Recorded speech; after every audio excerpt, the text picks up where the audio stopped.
Hello student, welcome back to my channel. आज मैं grammar में आपके लिए लेकर आई हूँ प्रेजेंट परफेक्ट कंटिन्यूस टेंस। तो स्टार्ट करते हैं प्रेजेंट परफेक्ट कंटिन्यूस टेंस को सॉल्व करना, इसको स्टार्ट करना। तो मैं हमेशा जो है सबसे पहले बताती हूँ कि इसकी पहचान क्या होती है। ठीक है, तो इसकी पहचान है कि इन जुमलों के आखिर में रहा है, रही है, रहे हैं वगैरह आता है। अब जिन स्टूडेंट्स ने मेरी पहली वीडियो भी देखी हुई हैं और टेंसेस सिखाने की, तो अगर वो ये सोचें कि प्रेजेंट कंटिन्यूस में भी जो है टीचर ने बताया था कि रहा है, रही है आता है, और प्रेजेंट परफेक्ट कंटिन्यूस में भी यही बता रही हैं, तो हम कैसे पहचानेंगे कि प्रेजेंट कंटिन्यूस का कौन सा है और प्रेजेंट परफेक्ट कंटिन्यूस का कौन सा है। तो बहुत ही ईजी है। देखें, प्रेजेंट कंटिन्यूस टेंस में भी रहा है, रही है आता है, और प्रेजेंट परफेक्ट कंटिन्यूस में भी यही आ रहा है। बट प्रेजेंट कंटिन्यूस में सिर्फ यही आता है, उसमें टाइमिंग नहीं बताई जाती है। और प्रेजेंट परफेक्ट कंटिन्यूस टेंस का ये मोस्ट इम्पॉर्टेंट है कि वहाँ पर आपको टाइमिंग बताई जाएगी। देखिए, मैंने नीचे इसलिए जो है वो अलग पेन से लिखा हुआ है कि इसमें ये मालूम होता है कि काम कब शुरू हुआ। ठीक है, तो प्रेजेंट परफेक्ट कंटिन्यूस टेंस की पहचान ये है कि रहा है, रही है तो आएगा। इसके साथ साथ उस टेंस में आपको ये लाजमी बताया जाएगा कि काम कब शुरू हो रहा है, कहाँ शुरू हो रहा है, किस टाइम पे शुरू हो रहा है, यानी कि टाइमिंग ज़रूर आपको मेंशन की जाएगी। ठीक है, एंड यहाँ पे देखिए मैंने लिखा है period of time and point of time. Past perfect continuous में भी मैं आपको ये बता चुकी हूँ, और मैं यहाँ पे भी बता रही हूँ कि परफेक्ट कंटिन्यूस टेंस वो किसी का भी हो, सिर्फ परफेक्ट कंटिन्यूस टेंस किसी का भी हो, चाहे प्रेजेंट का हो, पास्ट का हो या फ्यूचर का हो, तो परफेक्ट कंटिन्यूस टेंस में आपको टाइमिंग लाजमी बताई जाती है। ठीक है, अब दो जो है वो यूज़ होते हैं टाइमिंग के लिए, फोर और सिंस यूज़ होता है। तो फोर भी मैं आपको बता चुकी हूँ कि फोर कब यूज़ होता है, कि जैसे 10 सेकेंड्स हों, 2 घंटे हों, 6 साल हों। इट्स मीन यहाँ पे इम्पॉर्टेंट क्या है, यहाँ पे इम्पॉर्टेंट है कि आपको नंबर्स की सूरत में वो टाइम बताया जाए। जैसे 2 हो गया, देखें 10 हो गया, 6 हो गया, यहाँ पे नंबर्स की सूरत में। तो जब नंबर्स की सूरत में आपको इस तरीके से बताया जाएगा तो वहाँ पे लगाया जाएगा 4। ठीक है, and point of time since, यहाँ पे सिंस लगता है। अब क्या पे, सुबह से, शाम से, दोपहर से, रात से, ठीक है, कल से, आज से, वहाँ पे ये चीज़ होंगी।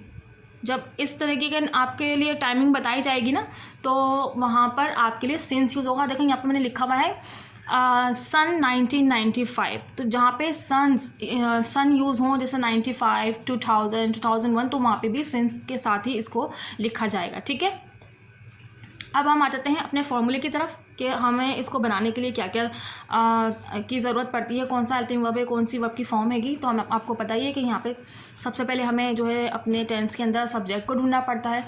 हेल्पिंग वर्ब इसमें 2 यूज़ होते हैं, हैज़ बीन और हैव बीन। कल हमने प्रेजेंट परफेक्ट किया था, तो देखें उसमें सिर्फ हमने हैज़ और हैव यूज़ किया था।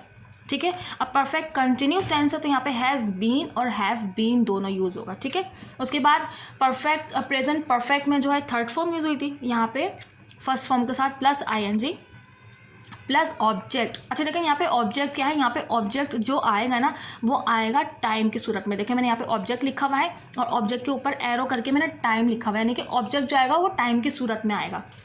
दूसरा है सब्जेक्ट है, यानी कि वो हो गया अफर्मेटिव सेंटेंस। अब नेगेटिव कैसे बनाएंगे, तो सब्जेक्ट हो गया, हेल्पिंग वर्ब हो गया हमारा, हैज़ बीन, 2 को मिला के 1 बना है। तो देखिए जब 2 इस तरीके से आते हैं ना हेल्पिंग वर्ब, तो इन दोनों के बीच में नॉट लगता है। देखिए has not been, have not been. ठीक है, ऐसे नहीं बनाएंगे has been not, have been not, no, इन दोनों के बीच में नॉट लग कर आएगा। ठीक है, इसके बाद हमारे पास वही वर्ब की first form plus ING plus object. Object किसकी सूरत में है, टाइम की सूरत में। इसके बाद है हमारे पास इंट्रोगेटिव सेंटेंस। ठीक है, तो इंट्रोगेटिव सेंटेंस कैसे बनाएंगे, ऑफ कोर्स इंट्रोगेटिव सेंटेंस बनाते वक्त हम हमेशा क्या करते हैं कि हमारा जो हेल्पिंग वर्ब जो होता है वो सबसे पहले आ जाता है। तो हेल्पिंग वर्ब देखें सबसे पहले आ गया। हेल्पिंग वर्ब में भी हैज़ आएगा जस्ट इंट्रोगेटिव बनाते वक्त। जैसे हैज़ बीन 2 हैं, तो नेगेटिव बनाते वक्त हमने हैज़ और नॉट और बीन यानी कि दोनों के बीच में नॉट लगाया था। इसी तरीके से जब इंट्रोगेटिव बनाएंगे तब खाली एक हम लिखेंगे। हमने देखो मैंने हेल्पिंग वर्ब जस्ट हैज़ लिखा है, उसके बाद मैंने सब्जेक्ट लिख दिया, उसके बाद मैंने बीन लिखा है। यानी कि यहाँ पे आपको हेल्पिंग वर्ब को जो है वो तोड़ के लिखना है। पहले आप हैज़ लिखोगे, उसके बाद सब्जेक्ट लिखोगे, आपका जो भी सब्जेक्ट होगा, उसके बाद बीन लिखोगे। ठीक है, और आगे वही वर्ब की first form plus ING plus object. Object किस सूरत में होगा, टाइम की सूरत में। तो देखें मैंने यहाँ पे जो है वो 2 जुमले आपके सामने लिख के रखे हुए हैं। अब ये मैंने 2 जुमले एक जैसे हैं, सिर्फ एक में जो है सिर्फ लिखा हुआ है सुबह से बारिश हो रही है। देखें टाइम आ गया। प्रेजेंट परफेक्ट कंटिन्यूस की पहचान क्या है कि रहा है तो आएगा, लेकिन उसके साथ टाइम ज़रूर शो किया जाएगा। तो यहाँ पे सुबह से बताया गया तो प्रेजेंट परफेक्ट कंटिन्यूस टेंस है। अब देखें नीचे भी मैंने वही लिखा है, बट यहाँ पे डिफरेंस क्या है कि मुल्तान में सुबह से बारिश हो रही है। अब ये मैंने क्यों लिखा है इस तरीके से मैं आपको बताती हूँ कि देखें यहाँ पर जो है ना हमारे पास सब्जेक्ट नहीं है। पहले वाले सेंटेंस के अंदर हमारे पास सब्जेक्ट नहीं है। बच्चे परेशान रहेंगे, सब्जेक्ट ढूंढते रहेंगे, सब्जेक्ट कहाँ है, सब्जेक्ट कहाँ है, कहीं इसको सब्जेक्ट बना के बढ़िया है।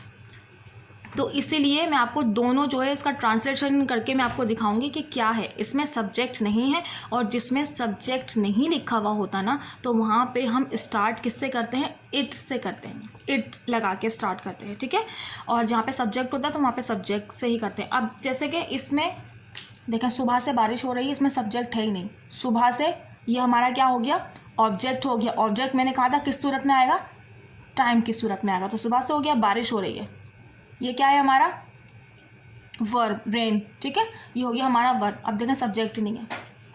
और यहाँ पे क्या है, देखें सुबह से हो गया हमारा ऑब्जेक्ट, जो किसकी सूरत में, टाइम की सूरत में।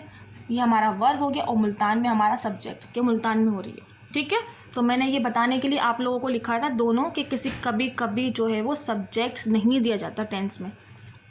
तो आप कैसे करोगे, जैसे इसमें सब्जेक्ट नहीं है तो हम सब्जेक्ट के लिए क्या लगा देते हैं, इट, यानी कि जुमले को बनाने के लिए इट से स्टार्ट कर लेते हैं। तो देखिए मैं यहाँ पे लिख रही हूँ, इट से स्टार्ट कर लेते हैं, इट। इसके बाद हमारे पास क्या है, देखिए सब्जेक्ट नहीं है तो मैंने इट लगा दिया। उसके बाद हेल्पिंग वर्ब है, तो इट के साथ हमेशा क्या लगता है, has been. It has been क्या हो रही है, वर्ब की फर्स्ट फॉर्म क्या हो रही है, बारिश। तो रेन, रेन फर्स्ट फॉर्म है, आईएनजी लगेगा तो रेन इन, आईएनजी लगा दिया, रेनिंग हो गया। ऑब्जेक्ट, ऑब्जेक्ट की सूरत में होगा, टाइम की सूरत में। कब से हो रही है, सुबह से हो रही है। और सुबह से देखें जब हम इन चीज़ों को लगाएंगे तो क्या लगेगा, उससे पहले सिंस, तो रेनिंग सिंस मॉर्निंग, ठीक है। समझ में आ गया। यहाँ पे तो सब्जेक्ट नहीं था तो जुमला इस तरीके से बना। अब जिसमें सब्जेक्ट है तो उसमें जुमला किस तरीके से बनेगा, यहाँ पे हमें एक नाम दिया हुआ है मुल्तान, तो हम यहाँ पे मुल्तान लगा देंगे कि मुल्तान, ठीक है। हैज़ बीन थर्ड पर्सन के साथ हमेशा क्या लगता है, हैज़ ही लगता है, मुल्तान हैज़ बीन। रेनिंग, बाकी पूरा जुमला वैसे ही आ जाएगा, raining since morning. I hope समझ में आ गया हो आपको, ठीक है। कि जब जो है सब्जेक्ट नहीं दिया हुआ होता तो इट लगा देते हैं, और जब दिया हुआ होता तो जाहिर सी बात है हम सब्जेक्ट ही लगाएंगे। अब इसका नेगेटिव और इंट्रोगेटिव हम कैसे बनाएंगे, ठीक है। तो मैं अभी इसका बना रही हूँ, इसका जब बना लूँगी तो इसका ऑटोमेटिकली बना लेंगे, कोई प्रॉब्लम नहीं। इट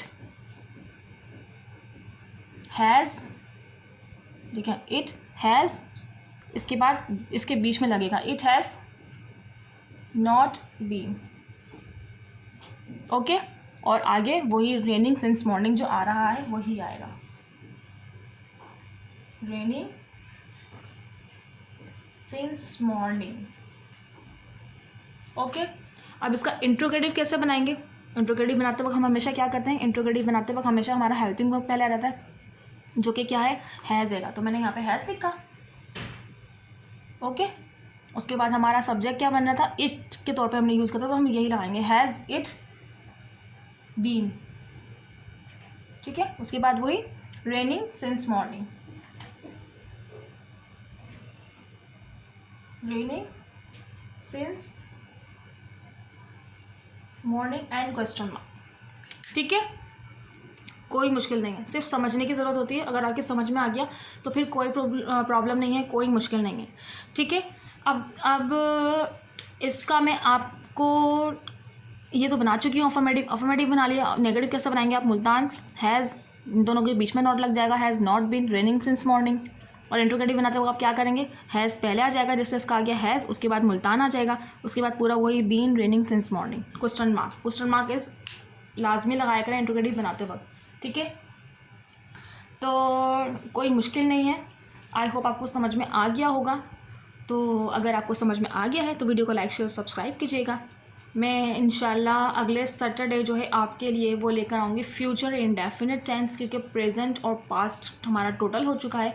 मैं अगले नेक्स्ट सैटरडे जो है वो आपके लिए फ्यूचर इंडेफिनिट टेंस लेकर आऊँगी। तो जो सीखना चाहते हैं फ्यूचर इंडेफिनिट टेंस इस मेथड स्किल से जो आपको समझ में आ रहा है, तो मेरी वीडियो को लाइक शेयर सब्सक्राइब कीजिए, बेल आइकन को प्रेस कीजिए ताकि फ्यूचर इंडेफिनिट का नोटिफिकेशन आप तक पहुंच सके। नेक्स्ट वीडियो तक के लिए मुझे दीजिए इजाज़त। Bye bye.